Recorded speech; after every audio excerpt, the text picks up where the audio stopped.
Bueno, ya estamos por acá, hoy en el inicio del poder de la diplomacia, qué interesante. Como siempre vamos a tener un invitado muy, pero muy particular. Al iniciar me permito presentarles a ustedes esta inauguración muy interesante, una graduación de técnicos de diferentes ramas de una colegiatura de cursos desarrollados por el Instituto El Infotec en la República Dominicana.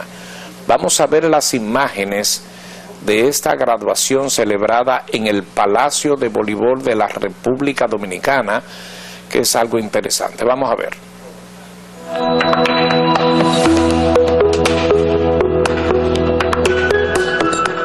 En este día, el Infotec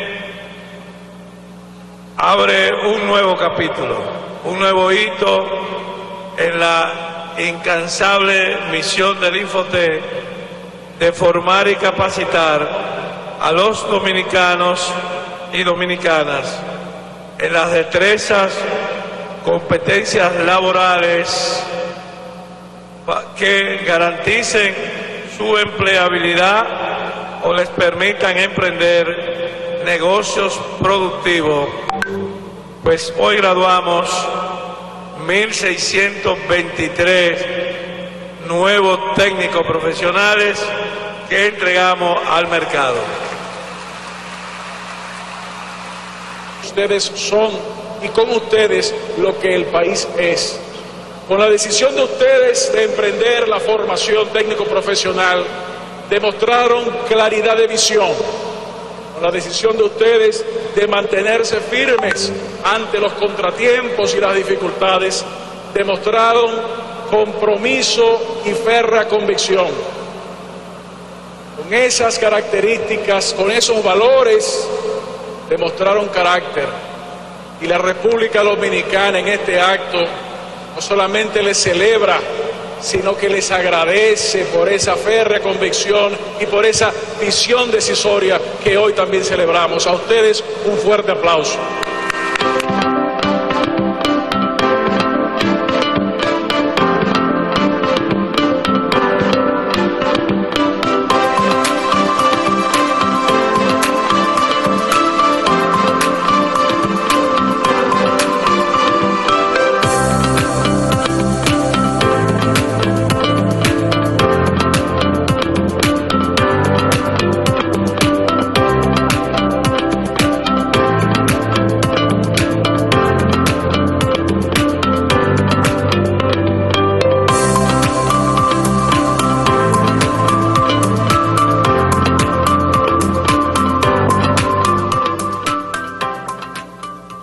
Bueno, qué interesante ver esa graduación. Miren, siempre que se produzcan este tipo de eventos, graduación de jóvenes dominicanos en diferentes carreras técnicas sobre todo, que es un ejemplo de lo que ha venido dando el Indotel en su máxima expresión en esta época que está dirigida por Rafael Santobadía. Así que bueno ver eso y ver que nuestros jóvenes no están en esas aulas de terrorismo, de drogas, de escenarios de escondites, sino en verdaderos centros académicos gestionados por el Infotec.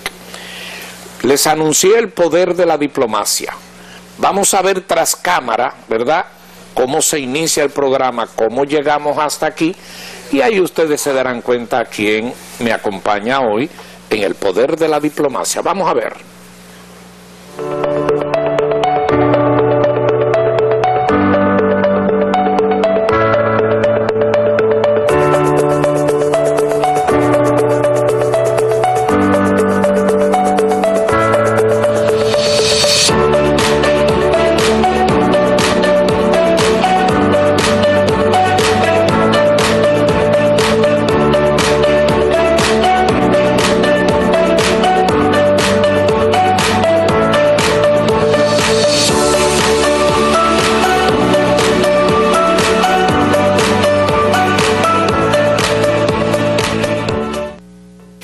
Bueno, ya ustedes ven, ¿verdad? Víctor Grimaldi Céspedes. Víctor Manuel. Así son los artistas, se llama. El poder de la diplomacia. Como ustedes saben, Víctor Grimaldi es un destacadísimo, yo creo que él es periodista de origen y de siempre, pero a él le gusta ahora que le digan diplomático, porque es de carrera, ganó su pleito, tiene su título de por vida, pero además escritor, político, ¿cómo no? Pero yo lo identifico más como periodista. Señores, Víctor Grimaldi ocupó durante un largo tiempo redactor. Yo me acuerdo de esas columnas en el periódico El Nacional. Ese es el recuerdo que tengo en el periódico. En la noticia. En la noticia también, pero y El Nacional. Y entonces una serie de episodios, de los cuales algunos de ellos vamos a hablar hoy, porque la historia dominicana, sobre todo a partir de la caída de la tiranía, no puede quedarse dos personajes. Cae la tiranía, que en estos días en que ocurre el programa, se conmemoró un aniversario más del ajusticiamiento de Trujillo, y con el panegírico surge el personaje que viene a dominar por 2 décadas el país, y yo diría que por 3, pero con mano dura, no tanto como la tiranía, pero muy parecido, pero en ejercicio democrático, de Joaquín Balaguer. ¿Qué tal, Víctor? Qué gusto conversar nuevamente. Bueno, el poder de la diplomacia. Así es. ¿Sabe lo que está pasando en este momento a propósito de diplomacia? No. ¿Qué pasa? Que ojalá que eso se resuelva con diplomacia. Ah, bueno, sí. En este momento están viniendo aviones, pues tienen que venir aviones también, pero por mar, un submarino con armas atómicas, ¿lo sabías? No. Y 3 barcos, y naturalmente ese submarino y esos 3 barcos están protegidos también por aviones rusos. Vienen a una visita oficial a Cuba, vienen camino para acá. Cuando se hacen estas visitas, suele decirse, desde la época de la Guerra Fría, que se tratan de mandar mensajes. Y un poco con estas visitas, fueron visitas que vienen desarrollándose en los últimos 50 años, pero que muchas de esas visitas se convirtieron en bases. Las bases que tiene Estados Unidos desde Filipinas, todas esas bases por ahí que dieron motivo al verdadero concepto de la OTAN. Porque cuando usted analiza la OTAN, es verdad que son muchos países, pero cuando haya una guerra, cuando exista un conflicto, no tienen que salir de sus bases de origen, de sus territorios, sino salen de esas locaciones temporeras que son bases. ¿A qué vienen esos barcos rusos? Precisamente, como vamos a hablar de diplomacia, y hace 62 años que hubo un conflicto que tuvo que ver con armas atómicas, con buques atómicos en Cuba, finalmente se resolvió con diplomacia. Hubo movimientos militares, pero finalmente se resolvió con diplomacia, que fue la famosa crisis del año 1962 de los cohetes, se le llama, pero eran cohetes atómicos. En Cuba... No fue de los misiles. La crisis de los misiles, de octubre del 1962. Digo, quise decir la de los misiles, pero referida en términos como más se desarrollaba. Pero fíjate, que al final eran cohetes. Fíjate que esta noticia está en desarrollo. Tú verás en los próximos días que va a cobrar una importancia muy grande en la opinión pública internacional. ¿Qué sucede? Ayer el presidente de la Federación Rusa, de Rusia, Vladimir Putin, en la ciudad de San Petersburgo, o San Pedro Burgos, no sé cómo se diría en español. No, y San Petersburgo. San Petersburgo. Esa ciudad se llamó una vez Leningrado. Es Leningrado, que por cierto tiene el museo más grande de todo. Y fue la ciudad capital del Imperio Ruso durante mucho tiempo, porque el nombre lo tiene por Pedro el Grande, un emperador ruso. Ayer, en esa ciudad... Ahí es que está el Hermitage, que decía, el museo más grande en cuanto a extensión y el que tiene más grande, porque la esposa de Pedro el Grande, Catalina, fue la gestora con una magnitud de accionar de colecciones de arte. Tú tienes que pasarte 3 días para poder asomar a ver una parte del museo. No he tenido el honor de conocerlo. ¿En el Hermitage? No. Ni Rusia, nunca he estado en Rusia. Pero el tema es el siguiente. Ayer, el presidente de la Federación Rusa, Vladimir Putin, celebró una rueda de prensa, una conferencia de prensa en esa ciudad, con motivo de un foro que se realiza todos los años en esa ciudad, de tipo económico y social. Pero él la celebró para llamar la atención sobre lo siguiente. Resulta que la OTAN, Organización del Tratado del Atlántico Norte, que mencionaste, y los Estados Unidos, que son el principal respaldo de esa organización, aunque son 30 miembros aproximadamente, más o menos, anunciaron, miembros de la OTAN, que iban a permitir, incluyendo a los Estados Unidos, que Ucrania utilizara armamentos suministrados por países miembros de la OTAN para atacar a Rusia. Entonces el presidente de la Federación Rusa, Vladimir Putin, dijo que Rusia iba a responder simétricamente a esa acción a través de diferentes países. Ya estamos viendo la primera expresión de esa decisión del presidente ruso en ese barco con armas atómicas. El barco no, submarino. El submarino con armas atómicas y los 3 buques. Y se supone que también irán a Venezuela después, pero hasta ahora es a Cuba. El gobierno cubano emitió una declaración diciendo que esa visita se enmarcaba dentro de muchas visitas, de una tradición, de relaciones, una nota diplomática. Pero hay que darle seguimiento a este tema por las implicaciones de todo tipo, entre ellas implicaciones diplomáticas que va a tener. Ojalá que no se convierta en una crisis como la del año 1962. Yo no creo que pueda llegarse a esa crisis, por lo menos en el área del Caribe, porque estamos ahora mismo realmente en una crisis mundial entre los grandes poderes por diferentes temas. Está la crisis en el Medio Oriente, no solo en Gaza, entre Israel y Palestina, sino también en otros lugares, donde están los hutuis, en el sur, en la frontera con Arabia Saudita, que crean constantes problemas con la navegación con las mercancías por esa zona. Estamos viendo los síntomas de una desglobalización, lo que se llama la globalización de la economía, en esta etapa que empezó hace 30 años aproximadamente. El Papa Francisco, a propósito, dio una declaración frente a los participantes en una reunión de expertos en el Vaticano en estos días, diciendo que ha sido una globalización mal administrada,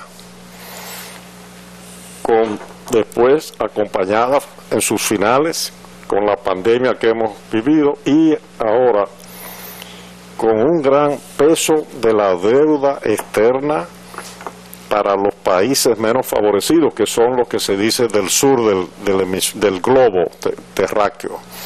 Una deuda externa que ya está casi llegando a los 100 billones de dólares, pero no 100.000 millones, que los billones americanos son 1.000 millones, no. 1 billón en español, y este billón al que se ha referido el Papa, es 1 millón de millones. Una crisis muy seria. Nosotros en la República Dominicana no escapamos tampoco a eso, porque tenemos un peso muy fuerte de la deuda externa.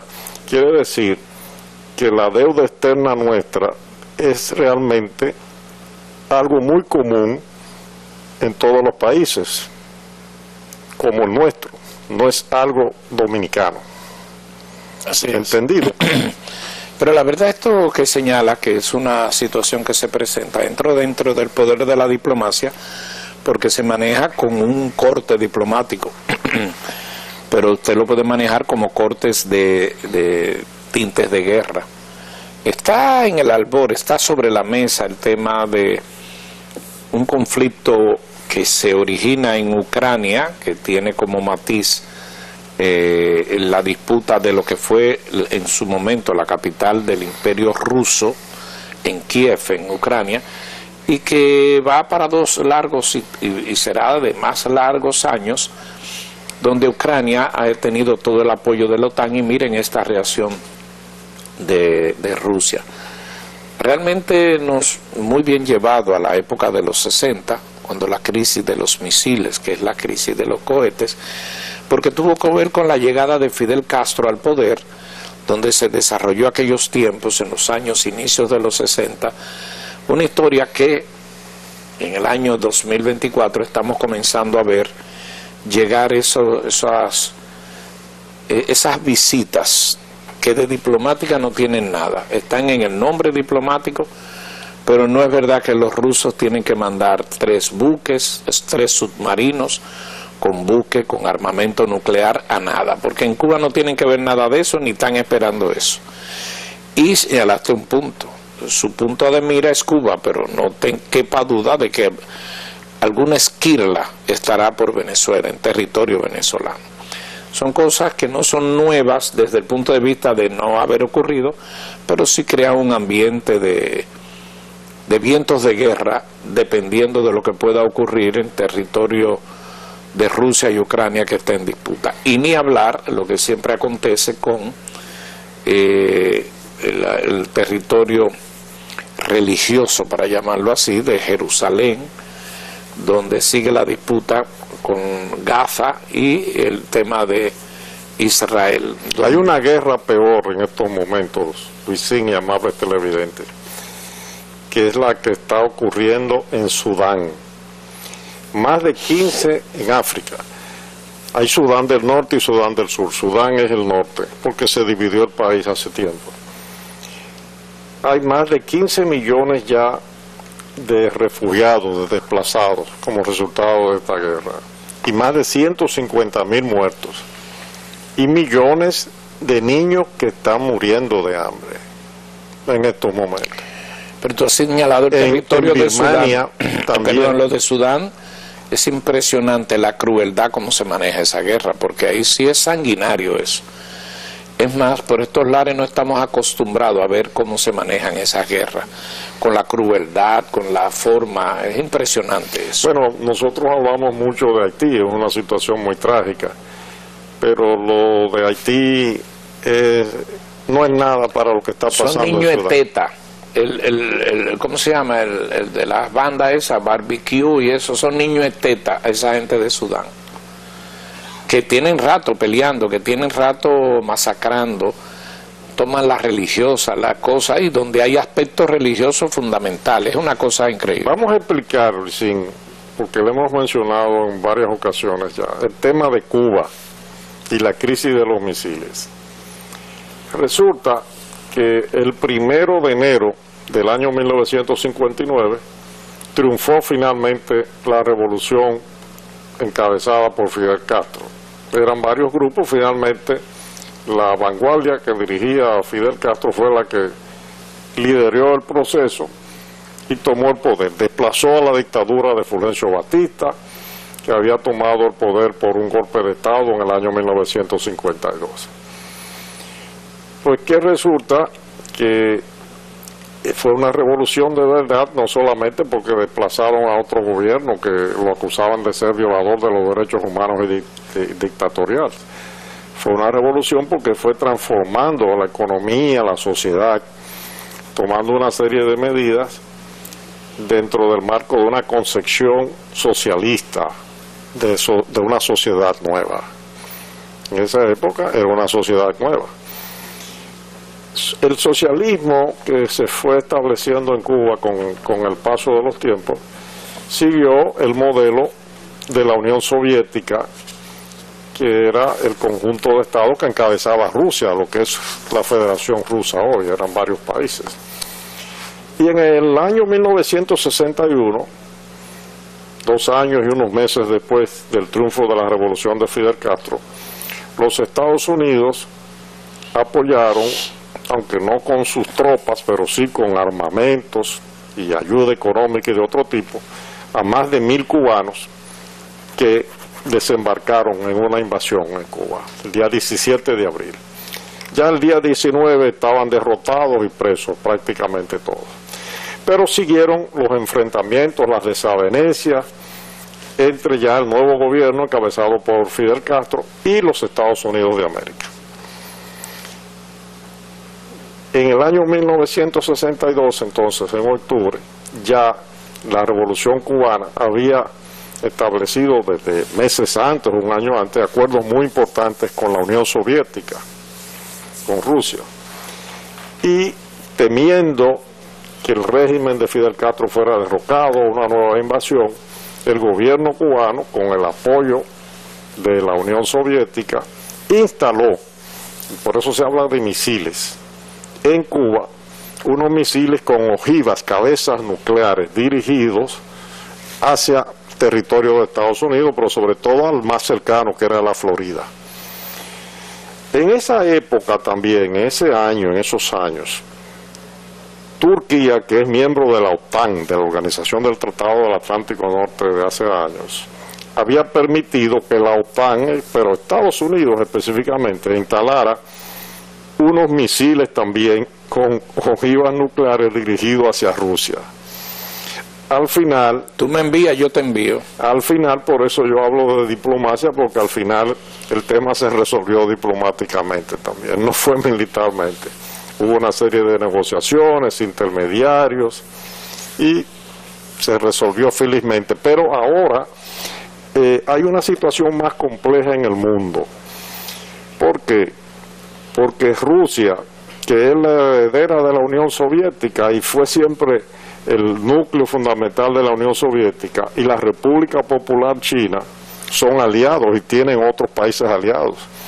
Y la República Popular China es un país ya que es la principal potencia económica del mundo realmente, porque hasta los automóviles eléctricos que produce China ya son más eficientes y más económicos que los famosos vehículos de Tesla, para mencionar, sí, entre otros ejemplos ese. Y que ya cambió el tema de la imagen y de... Son productos chinos, son malos. Los chinos se han adueñado de un sistema, y esas marcas norteamericanas que tenían como base los vehículos en Detroit y esa economía, ya la comparten con China y ha cambiado mucho.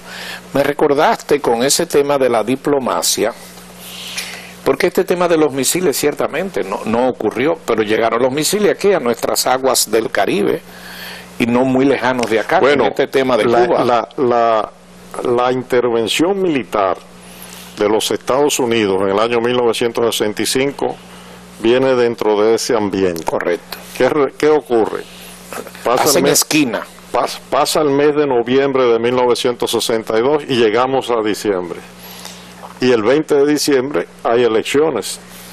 Y se escoge aquí por votación el primer gobierno democrático libre después de la tiranía de Trujillo. Gana Juan Bosch, candidato del PRD, del Partido Revolucionario Dominicano, que es lo mismo que el Partido Revolucionario Moderno, que el Partido de la Liberación Dominicana y que la Fuerza del Pueblo.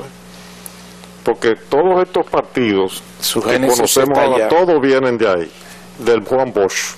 Y entonces tiene que llevarlo al 30 y pico, que tiene un origen en Cuba.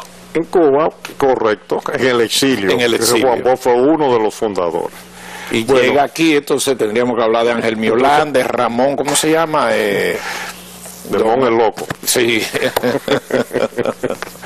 Bueno, entonces, el 27 de febrero Juan Bosch toma posesión, pero 7 meses después es derrocado. Después hay, en el año 65, en abril, un levantamiento militar y popular para restablecer la Constitución y ese gobierno. Y ahí es que... Juan, que una de las cosas... Ahí es que intervienen los Estados Unidos militarmente en el país para evitar entre comillas, otra Cuba. Así es. Y ese fue el pretexto. Y acuérdate que entonces llegó una época que no se podía viajar a Cuba nadie. Y el que iba a Cuba y le ponían un sello Cuba, aquí iba, la guerra ni lo dejaba entrar. No se podía hablar de Cuba. Pero eso era una restricción impuesta desde fuera. No, de fuera no, de Estados Unidos. Tú dices bueno, de fuera puede ser Estados Unidos viene de fuera. Sí, no, pero Eslovaquia no le importaba ni Estados Unidos. Y eres celosos. Pero hablando de diplomacia. No, pero permítame de hablar de diplomacia, que me recordaste. No, pero hablando de diplomacia y del 65, esa crisis que produjo la revolución y la intervención norteamericana se resolvió también con diplomacia finalmente, Luis. Bueno, lo que quiero decir...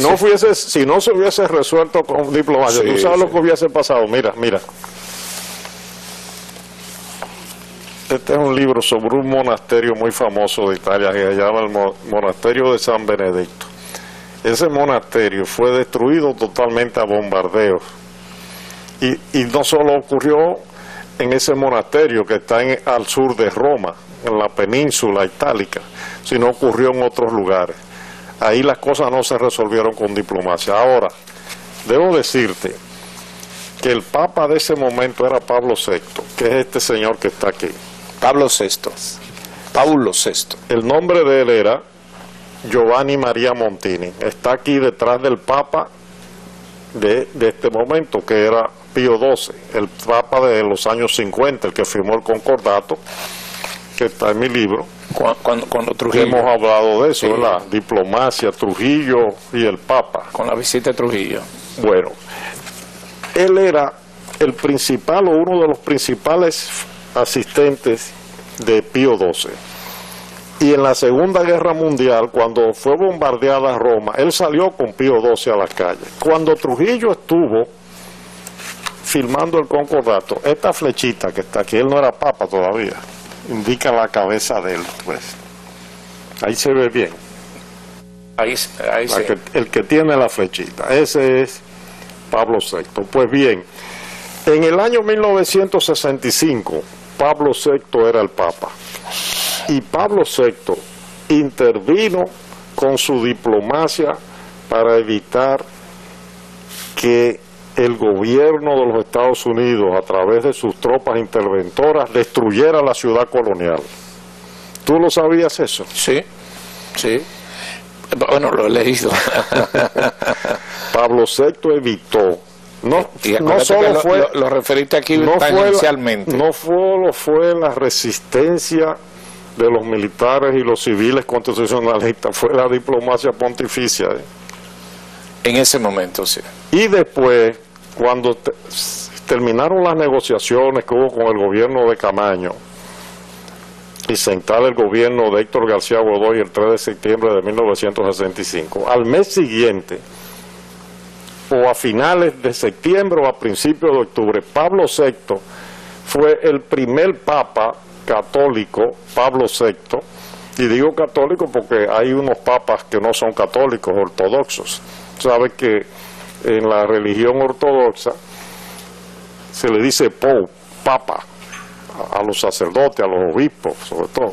Bueno, pues el papa católico Pablo VI fue a Naciones Unidas y después se reunió con el presidente de los Estados Unidos que ordenó la intervención, Lyndon Baines Johnson.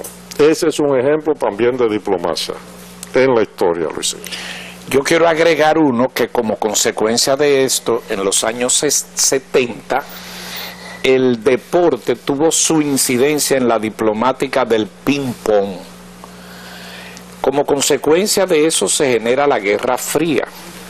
Entonces, un intercambio deportivo entre jugadores de ping-pong de Estados Unidos y China hizo aligerar esa Guerra Fría que se generó, y en los años 70 hubo ese intercambio de un equipo de Estados Unidos que fue a jugar ping-pong y viceversa. Fue un dominicano. Ahí voy. Y en ese equipo estuvo Alberto Rizek, un dominicano en ese equipo, que es una de las noticias de mayor trascendencia en el deporte, porque ese intercambio deportivo tuvo la aligerar, amortiguar esa rispidez de esa Guerra Fría, y entonces todavía en China estaba todavía con franqueado por su muralla. Mira, donde Luisín, no entraba ni las Coca-Cola todavía. Luisín, las guerras y su interrogante, voy a ir para llevarte hasta ese tema. Las guerras y los interrogantes sobre las consecuencias y su desenlace final. La que se llama la Primera Guerra Mundial. Al final, ¿qué parió? El régimen socialista, comunista, que después se extendió por muchas partes del mundo. La Segunda Guerra Mundial, 4 años después de terminada, la República Popular China. Entonces, ¿qué sucedió? Que los Estados Unidos vieron en el triunfo del Partido Comunista Chino, que es el que sigue dirigiendo a China, y los políticos norteamericanos vieron en ese hecho una gran derrota para ellos. Y durante más de 20 años en los Estados Unidos se jugaba con el tema chino. Por ejemplo, Richard Nixon, que era vicepresidente desde el año 1953, desde enero hasta enero de 1961, con el presidente Eisenhower, siempre utilizó ese tema y acusaba al Partido Demócrata de que había vendido a China, de que se lo había entregado a los comunistas. Pero ¿qué ocurre? Que en el año 1971, entonces él es presidente de los Estados Unidos, porque ganó las elecciones de 1968. Y es en su gobierno que se produce ese juego de ping-pong. Míralo ahí que lo estamos viendo. Era ahí un equipo que estaba jugando ping-pong en Japón. Y entonces ahí hubo una invitación que se presentó y el equipo después, un tiempo después, fue a jugar a China. Y ahí comenzó lo que se llamó la diplomacia del ping-pong. Después vino la visita secreta de Henry Kissinger, el famoso diplomático americano, que la reveló, por cierto. Dicen, delante de los muchachos no se puede hablar cosas. El hijo de él, que tenía 12 años. Ni de los servicios domésticos. Si no, pregúntale cómo descubren un día una reunión secreta de Peña Gómez, que estaba un tema de Peña Gómez. Tú debes manejar más que yo eso. Y entonces no tenían, chequeaban los teléfonos y Peña Gómez no hablaba porque sabía que lo estaban indagando. Peña Gómez sale de la casa y entonces se quedó el teléfono y el servicio comenzó a hablar con otro servicio de otra casa y comenzó a decir: muchacha, tú no sabes quién estaba aquí anoche, fulano y fulano y fulano. O sea, no sé si me entiende. Sí, sí. Entonces esas cosas los servicios secretos, la inteligencia lo hace de todo. Mira cómo acaban. Fascinante la historia de este Manuel Rocha, que estuvo aquí, como la CIA, como los organismos de seguridad de Estados Unidos capturan a Manuel Rocha con pruebas. Se le sentaba siempre hay una dama en el medio, ¿verdad? Una dama invitando, estaba en una cena, le pusieron otra mesa al lado y estuvieron hablando, y ahí él comenzó a hablar de Cuba y dijo cosas de Cuba y lo oyeron, estaba todo grabándose ahí, y esa es la prueba de madre que presentan a Manuel Rocha, que estuvo aquí porque era espía de Cuba. Fíjate cómo Cuba es el eje de todo esto. Ese es un tema para un programa, pero... ¿Tú lo conociste? No tuve ese honor.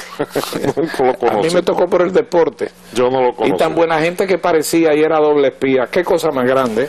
Pues en el tema del ping-pong, entonces, y de Henry Kissinger, resulta que es el hijo de Henry Kissinger el que dice que su papá ha hecho un viaje secreto. Entonces ahí se conoció. Pero al año siguiente, en el 1972, en febrero, ese presidente de los Estados Unidos, Richard Nixon, que cuando fue vicepresidente era el anticomunista más grande, que hablaba mal de Mao Zedong, que estaba en el poder, de los chinos y todo, fue el que fue a China. ¿Por qué fue a China? La razón por la que fue a China en ese momento fundamentalmente es porque ese año había elecciones en Estados Unidos en noviembre, y él fue en febrero, y los Estados Unidos querían salir de Vietnam. Los Estados Unidos habían comenzado a involucrarse en la guerra de Vietnam con asesores y ya a partir de los años 60 con tropas militares. Y en el año 72, Luisín, ya había 500.000 soldados norteamericanos en Vietnam, una guerra que finalmente la perdieron. Y que no tenían cómo salir de ella. Pero Nixon consiguió... Y usaron la diplomacia. Usaron la diplomacia en este momento con China para aligerar las cosas, irse retirando, y Nixon ganó la reelección. Sí. Nixon, por cierto, el presidente Nixon estuvo siempre muy vinculado a Rafael Leónidas Trujillo Molina. Dicen, yo no tengo las pruebas, pero en varios libros lo han publicado autores norteamericanos, ellos tendrán las pruebas, de que el bufete de abogados de Nixon estaba contratado por el generalísimo Trujillo a su servicio. No sé si será cierto, porque a mí me gusta hablar con pruebas, pero eso lo dicen varios autores. Y para concluir este tema de la diplomacia, fíjate cómo décadas después, específicamente en el 2019, se producen los Juegos de Inviernos en Pyeongchang. Entonces todos estos reflejos, viene Corea del Norte tratando y haciendo unas pruebas nucleares. ¿Y cómo terminó en ese periodo resolviéndose ese problema? Con la diplomacia del deporte. En esos Juegos Olímpicos de Invierno ocurrió un hecho que no estaba esperado, y que fue que el equipo de Corea del Sur jugó patinaje sobre hielo, jugó uno de los deportes de invierno con el equipo de Corea del Sur, y se unieron los dos, y vino al estadio la hermana de Woo Jong-kim, que es el ultrapoderoso jefe de allá, que ella se dice que va a ser la sucesora, pero es la que más manda después de él, y estuvo viendo el partido y el deporte. Hubo una distensión ahí en Pyeongchang, y porque los juegos fueron en Pyeongchang, en territorio de Corea del Sur, que está a unos 20 kilómetros de Corea del Norte. El deporte es un instrumento de paz. Ahí había un vanilejo en ese partido y en esa... Sí, ahí había un vanilejo, el hijo de doña Yocasta, pero eso lo hablamos luego. ¿En qué ciudad fue? En Pyeongchang. ¿Y tú estabas ahí en ese momento? Sí. En Corea del Norte. No, del sur, a 20 sur. Kilómetros de... Sí, cerca de la frontera. Cerca de la frontera. Que llegaron unos globos en estos días con unos mensajes. Se me ocurrió decir globos.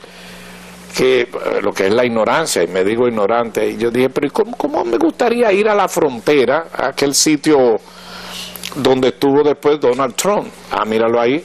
Pero estos muchachos, esta producción no está fácil. Ese es el equipo, esos son Corea del Norte y Corea del Sur desfilando. El presidente Donald Trump, como dices, estuvo ahí, pero estuvo junto con el presidente de Corea del Norte. Y yo dije, ¿cómo yo puedo llegar ahí? Me dijeron que yo estaba loco. Pero fíjate cómo son las cosas. Yo estaba a 20 kilómetros de ahí. Unos meses antes de ese encuentro entre el presidente Donald Trump y el presidente de Corea del Norte, Trump había dicho que le iba a prender fuego a Corea del Norte si lanzaban un misil. Quiere decir que los problemas se pueden resolver por más críticos que sean. No es necesario ir a las guerras, ni a las guerras atómicas. Es una torpeza ya de la civilización actual poner a soldados a combatir y destruir ciudades y destruir a la gente. Bueno, hemos pasado... Sobre todo en los países que se dicen que son civilizados, ¿verdad? Hemos pasado un repaso, porque este es el poder de la diplomacia. Conversamos con Víctor Grimaldi. Vamos a una brevísima pausa para regresar, porque el resto del programa quiero hablar de un libro que tuvo por norte decir, escribir o insinuar lo que no se podía decir. Y es un libro escrito por Joaquín Balaguer. Este libro, Memorias de un cortesano de la era de Trujillo, es una de las piezas imperdibles. ¿Se puede decir imperdible? Sí, se puede decir. Que no se puede dejar de leer. Es como Composición Social Dominicana del profesor Juan Bosch. y es como tantos libros. A mí de Balaguer me encanta el de Antonio Duvergé, pero bueno, Balaguer tiene muchas cosas. El Centinela de la Frontera. Si tú lo lees en la época que lo leíste, lo lees ahora, tú dices diantre. Pero la verdad que Balaguer había que jugarle profundo, para usar un término. Pero como este libro, ninguno. Vamos a una breve pausa y regresamos para terminar el programa.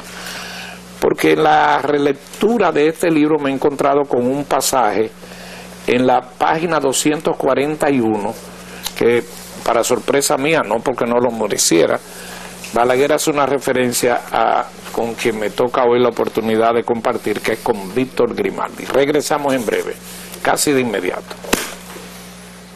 Seguimos en el poder de la diplomacia. Les comentaba que nos tocaba el turno final del programa hablar de las memorias de un cortesano de la era de Trujillo. Parte de lo que es la asignatura del poder de la diplomacia. Víctor, ¿a qué atribuyes que Balaguer escribiera este libro, Memorias de un cortesano de la era de Trujillo? Bueno, ese libro se publicó y casi inmediatamente él retornó al poder en el 86-87, pero lo escribió antes. Muchas de las cosas que él dice ahí ya las había dicho en otros libros, pero hay otras que no las había dicho. Dejar un testimonio. Cortesano, porque se refiere a una corte de un rey, como dice el doctor Euclides Gutiérrez Félix, Trujillo monarca sin corona. También existe la corte del Papa, la corte papal, y por eso él se llama cortesano. En la página 241 hay un texto que dice más o menos textualmente lo siguiente. El escritor dominicano Víctor Grimaldi, en su libro Los Estados Unidos en el derrocamiento de Trujillo, refiere lo siguiente. El consulado de los Estados Unidos agilizó el despacho de sus anticipados reportes sobre el asesinato de Trujillo, y las líneas de comunicación transmitieron las informaciones al presidente Kennedy en París. El secretario de prensa del presidente, Pierre Salinger, hizo el primer anuncio público del asesinato, precedido de varias horas de publicación de la noticia en la República Dominicana. El secretario de Estado Ruth se sintió muy preocupado cuando se enteró del anuncio de Salinger. Ruth dijo que Ramfis, el hijo de Trujillo, también se encontraba en París y tenía temor de que Ramfis, al conocer la muerte de su padre por medio del secretario de prensa, podría pensar que los Estados Unidos de algún modo habían estado envueltos y por tanto trataría de usar represalia contra el presidente Kennedy. ¿Tú fuiste que escribiste eso? Bueno, en el primer libro... ¿Y quién hace referencia a Balaguer? El primer libro sobre temas históricos que yo escribí, porque el primer libro en realidad mío... Perdón, y lo cito porque estamos en estos días que se hace el programa, 59 aniversario del ajusticiamiento de Trujillo, y estas cosas son las que han venido saliendo, ¿verdad? Publicándose. Ese libro que él cita mío, ahora va a ser nuevamente reeditado e impreso, está en imprenta en los próximos días. Pero antes de concluir el programa, a propósito del presidente Joaquín Balaguer y de estos temas históricos y del tema de la profesión mía, yo dejé de ser periodista, Luisín, hace 40 años, realmente. Periodista, es decir, trabajar en periódicos como reportero, como redactor, uno sigue escribiendo. Por ejemplo, el doctor Leonel Fernández Reina, nuestro amigo, que fue presidente de la República, es más periodista que yo. Porque él tiene todas las semanas una página del Listín Diario. Sí. Y fue profesor de periodismo. Y tiene cápsulas en televisión. Sí, o sea, si es hablando de periodismo. Ahora, el tema de la diplomacia y mi persona, mira, en el año 1977, vamos a ver si la Cámara presenta esto. En el año 1977, vamos a ver. Enfóquenme aquí. Mire, esto que está aquí es un pool pass, tú sabes lo que es un pool pass, ¿verdad? El que le dan eso representa a un grupo de periodistas. Eso fue la firma de los tratados del Canal de Panamá en Washington, D.C. Yo acompañé al presidente Balaguer. Eso fue en septiembre. Yo fui como periodista ahí. Y de ahí, de ese viaje, fue que salió finalmente la idea de que yo fuera diplomático. Pues cuando regresamos, él me mandó a proponer a través del canciller Milo Jiménez y de la vicecanciller hacerme embajador en la Cancillería. Pero yo no lo quise aceptar en ese momento. Y aquí tengo, a propósito de un personaje que se llama Ramón Fonbernal, esta tarjetita que él le mandó al embajador en Washington en ese viaje que conmigo, al doctor Horacio Vizoso Soto, que fue uno de mis profesores de diplomacia. Yo había estudiado diplomacia en el Instituto Dominicano de Periodismo. Nos dieron clases diplomáticos de muy alto nivel, entre ellos Horacio Vizoso Soto, Carlos Federico Pérez y Pérez, Julio César Estrella, Nelly Viaggi, Carlos de Pradel, Bernardo Vega, que todavía no era diplomático pero daba clases, y muchos más, don Rafael Herrera. Mire, favor dar facilidades al señor Víctor Grimaldi para ejercer actividades periodísticas con motivo de firma de convenio Panamá, de los tratados estos canaleros que después ya tuvieron vigencia en el año 1999, pero se firmaron en ese momento.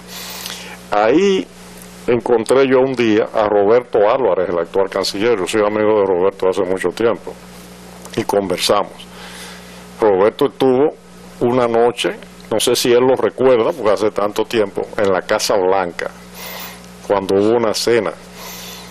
Yo lo vi después de esa cena, y él me contó que él estaba al lado del presidente Balaguer. Él era funcionario de la OEA, y del vicepresidente de los Estados Unidos, que era Walter Mondale, que había sido senador. Entonces, hay muchas cosas de las que podemos hablar, de trabajos diplomáticos, etcétera, pero me etcétera. mencionaste un personaje que y de ahí, oye, de ese viaje salió una cosa interesante que ya tiene que ver con periodismo y periódico, que fue un documento que yo conseguí en la Organización de Estados Americanos, que indicaba que tanto el Caribe como el Listín Diario, cada uno, esa empresa, recibieron $150,000, que ahora serían $1 millón, para poder volver a salir, porque habían estado cerrados durante la revolución, como una ayuda. Y fue importante, eso se publicó en la noticia, porque el doctor Germán Emilio Horner, que era el director propietario del Caribe, negaba haber recibido ayuda de ese tipo. Y fue en la lucha de los periodistas que teníamos por el tema de la colegiación, porque él alegaba que los medios debían ser independientes de los gobiernos y todos, y que el colegio de periodistas, cuando se creara, lo que iba a hacer era responder a los gobiernos. No ha sido así. El colegio de periodistas siempre ha sido independiente, y nosotros con eso. Él después escribió un editorial diciendo que eso era un documento falso. Pero era un documento que yo traje de ese viaje, ¿sabes? Te dijo que estaba hablando mentira. Eso fue, bueno, pero era un documento de la OEA. Fíjate que no sé quién decía la verdad. Y un poco para un futuro, hay dos personajes, Fonbernal y el otro secretario de prensa. Esa tarjetita fue Fonbernal en ese momento. Y después de Fonbernal o antes fue... No, después fue Ramón Lorenzo Perello. Ramón Lorenzo Perello. Me encantaría, pero tú que fuiste Ramón periodista. Fonbernal en ese momento era el director de Radio Televisión Dominicana y secretario de Estado sin cartera. Víctor, era una de las personas que más influía en el presidente de la República. Pero fue verdad que una vez Fonbernal, que trabajaba en la mañana, hacía los editoriales de Radio Popular, el noticiario de Radio Popular, que él escribía en la mañana en el noticiario de Radio Popular y era criticando al gobierno. Y eso salía en el noticiario matutino. Entonces en la tarde el gobierno reaccionaba a través del Canal 4 y lo buscaban a él para que le contestara a ese editorial. Y era verdad que él por la mañana criticaba y en la tarde defendía al gobierno y era la misma persona. Bueno, yo no creo, porque eso sería ya en el gobierno del 86 en adelante, que solamente Fonbernal lo que ocupó fue la dirección del Archivo General de la Nación. Pero no creo que él jugara a dos bases, ¿no? No me parece. Eso eran decires. Ahora, Fonbernal sí hablaba y decía que el verdadero político tenía que comerse un tiburón podrido Y un periodista por la mañana escribir porque era la forma de vida. Si él hacía el editorial de Radio Popular y era criticando, y le buscaban para que hiciera el editorial de Radio Televisión Dominicana. No, el editorial de Radio Televisión Dominicana lo escribía Ramón Lorenzo Perelló. En su época. No, siempre. Siempre en los 12 años, en una gran parte de los 12 años, y después cuando el presidente Balaguer volvió en el 86, ahí todavía tenía más influencia Ramón Lorenzo Perelló. Aunque el director era Giorgi Rodríguez, que hizo un gran trabajo, modernizó el canal. Giorgi hizo buen trabajo. Pero Ramón Lorenzo Perelló tenía hay otros directores que influencia. pasaron por ahí que no lo hicieron, pero Giorgi Rodríguez Davas hizo buen trabajo. Pero una serie de personajes que con su tiempo pulularon en esos años a partir de la caída, el cierre de la tiranía, que sería bueno conversar sobre esos personajes. Ahí me refiero a Bonillita, cuando la revolución y el CEFA y aquellos llamados que hacía desde un programa de radio de traidores a los muchachos de la revolución, personajes que tuvieron incidencia, ¿verdad?, en los medios de comunicación. Y sería bueno un poco recrear todas esas historias que marcaban la época de los medios de comunicación. El mismo director del Caribe, el insigne vanilejo Rafael Herrera, El del Listín Diario. del Listín Diario, y el Caribe, don Germán, y del Listín. Tú sabes una cosa, Luisín, que hay que destacar, que la prensa libre y democrática de este país, después de la muerte de Trujillo, la formaron y la desarrollaron los periodistas de la era de Trujillo. Es decir, los periodistas que eran trujillistas fueron esos que después hicieron el ejercicio democrático de la libertad de prensa. Rafael Herrera, Germán Emilio Ornes, Mario Álvarez Dugan, Cuchito, Radamés Gómez Pepín y otros más. Bueno, así concluye El Poder de la Diplomacia. Siempre una gran oportunidad conversar con Víctor Grimaldi. Un poco de la historia de la diplomacia, cómo la diplomacia influyó. Hoy tocamos el tema de los años 60, los años 70, luego tiempos posteriores, y así seguiremos. Siempre habrá muchos temas alrededor de la diplomacia y esa es la idea del programa. Gracias por su atención. Hasta la próxima.